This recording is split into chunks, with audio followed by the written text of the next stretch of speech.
स्वागत है आपका डेमोक्रेटिक पीस कमेटी के इस पॉडकास्ट में।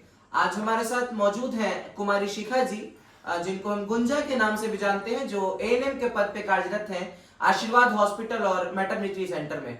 इनसे आज हम कुछ सवाल करेंगे, जो सवाल मरीजों के लिए भी महत्वपूर्ण है और उनके संबंधियों के लिए भी महत्वपूर्ण है। और आइए जानते हैं इनसे कुछ सवाल और उनका जवाब। तो गुंजा जी, आप कैसी हैं?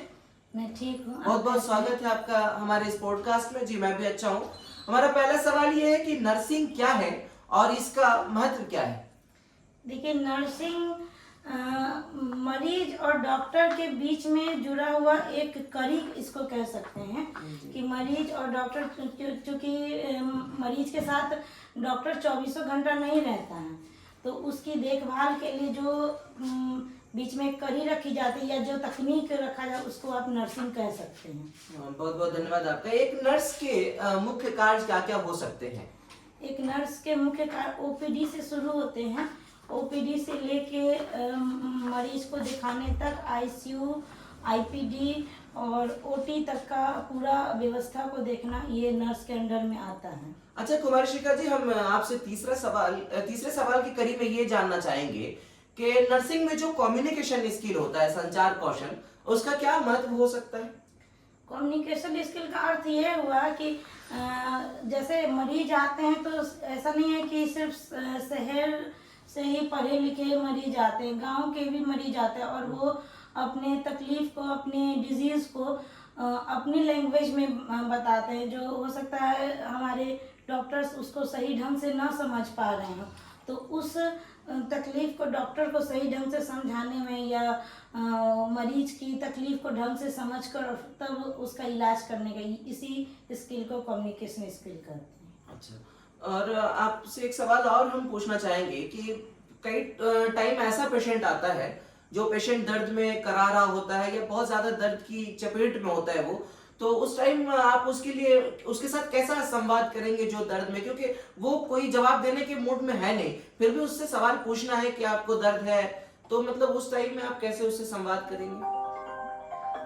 जब मरीज बहुत ज़्यादा दर्द या पेनफुल अवस्था में रहते हैं तो सबसे पहले फर्स्टली तो हम लोग ये उनसे पूछते हैं कि दर्द किस शरीर के किस अंग पे हो रहा है। अब मतलब दवाई का जो प्रकार है हम लोग उसी पे निर्भर करेंगे कि दर्द पेट में हो रहा है, पाँव में हो रहा है या शरीर के किस अंग में हो रहा है।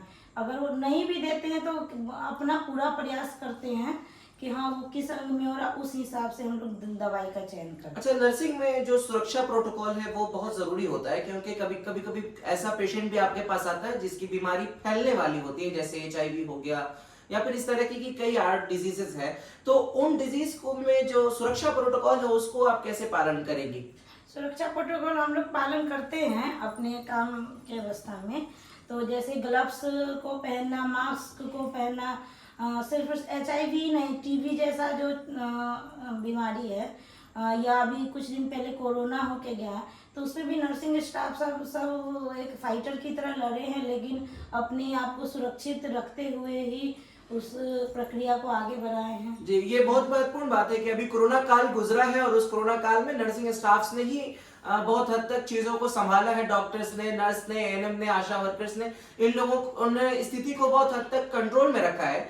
तो उसी कड़ी का एक सवाल और है, ये सवाल है कि बहुत टाइम में ना मरीज एकदम इमरजेंसी कंडीशन में आपके पास आ रहा होता है कि उसके जो गार्जियंस है वो भी बौखलाए हुए होते हैं कि करना क्या है, और पेशेंट तो मतलब अनकॉन्शियस होता है, उसको खुद नहीं पता होता है कि मेरे साथ क्या हो रहा है। तो उस टाइम आप उस पेशेंट के साथ क्या प्रतिक्रिया देंगी?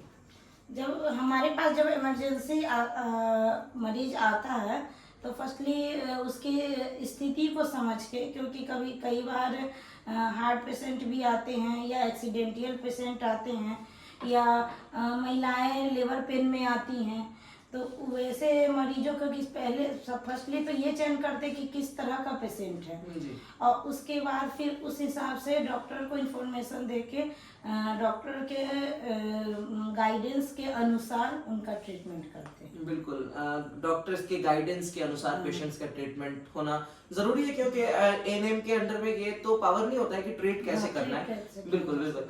लेकिन एक चीज और है कि आजकल जो प्राइवेसी के लीकेज का मामला है कि जो पेशेंट, मान लीजिए आपको आधार कार्ड पेशेंट ने दिया, पैन कार्ड दिया, क्योंकि बहुत सारी जगहों पे वो इंश्योरेंस ले रहे होते हैं, तो वहां पे टीपीए वगैरह पे आधार कार्ड पैन कार्ड की जरूरत होती है। तो उस टाइम में क्या आपका कोई रोल होता है कि उसकी व्यक्तिगत जानकारी को कैसे सुरक्षित रखा जाए? एक्चुअली ये काम तो काउंटर का रहता है, जो काउंटर जो लोग देखते हैं, तो वो खासकर जैसे सरकारी संस्थान हैं, तो वहाँ पे ये सब अब कंप्यूटराइज्ड हो गया है और मरीजों को एक अपना आईडी मिल गया है, उसके अंदर उनका सारा डाटा सुरक्षित रखा जाता है। बहुत सारे मतलब प्राइवेट सेक्टर में ये चीज़ लागू नहीं हुआ है, लेकिन सरकारी सेक्टर में ये चीज़ लागू हो चुका है। एक उनको हेल्थ कार्ड उसको कहा जाता है, हेल्थ कार्ड के रूप में उनको अपना आईडी मिल जाता है, जिसमें उनकी सारी जितनी भी मतलब जितने बार वो आ चुके हैं, जो दवाइयाँ उनको मिल चुकी है, पहले क्या डिजीज था, सब उनको एक साथ बना के मिल जाता है। अच्छा, नर्सिंग में कभी कभी एक बहुत सारे जगहों पे जो एएनएम है या फिर नर्सेज हैं वो अकेले होती हैं, ऑन कॉल नर्सों को बुलाया जाता है वहां पे, तो टीम वर्क का भी कुछ इम्पोर्टेंस है क्या आपके यहाँ? टीम वर्क का बहुत बड़ा इम्पोर्टेंस, बिना टीम वर्क के हम तो कहेंगे कि कुछ भी नहीं होता है, लेकिन नर्सिंग तो बिल्कुल ही नहीं हो सकता। किसी भी व्यक्ति का इलाज, क्योंकि एक नर्स या एक कंपाउंडर या एक डॉक्टर 24 घंटे उपलब्ध नहीं हो सकता, वो भी इंसान है, उसको भूख प्यास नींद उसको भी चाहिए। तो जैसे हम लोग के इसमें है कि 8-8 घंटे का शिफ्ट होता है, तो 8 घंटे एक मरीज के अंदर मतलब एक नर्स या कंपाउंडर के अंदर 2, 4, 10 जो भी क्षमता है उस अस्पताल की, उतने मरीज रहे, फिर अगला 8 घंटा दूसरे मरीज देखेंगे। तो ऐसे टीम वर्क का बहुत बड़ा योगदान होता है, बिना टीम वर्क के संभव नहीं होगा। अच्छा, जैसे जैसे नई नई बीमारियां ग्रोथ कर रही हैं, वैसे वैसे नए मतलब आपकी नर्सिंग जो प्रैक्टिस है उसमें न्यू टेक्निक्स, नई तकनीकों को लाने की जरूरत है, या फिर जो अनुसंधान है उसको आप कैसे शामिल करेंगी? नई तकनीक तो शामिल होना ही चाहिए, इसलिए कि बीमारियां अभी जिस हिसाब से बढ़ रही हैं, तो पुरानी पद्धति पर कार्य करना वो सबसे पहले बात तो बेवकूफ़ी ही होगी, और दूसरा उससे बहुत ज़्यादा सहूलियत होती है। जैसे पहले बीपी का मैनुअली मशीन होता था, अभी नए नए मॉनिटर वगैरह ये सब आ गए हैं, तो उन चीज़ों को तो शामिल करना ही चाहिए। बहुत बहुत धन्यवाद आपका, आप इस पॉडकास्ट में अपना महत्वपूर्ण समय आपने दिया, इसके लिए हम आपका बहुत बहुत धन्यवाद करते हैं। और आपसे भी गुजारिश है कि हमारे चैनल को ज्यादा से ज्यादा सब्सक्राइब करें, ताकि ऐसी महत्वपूर्ण जानकारियां हम आप तक पहुंचाते रहें। धन्यवाद।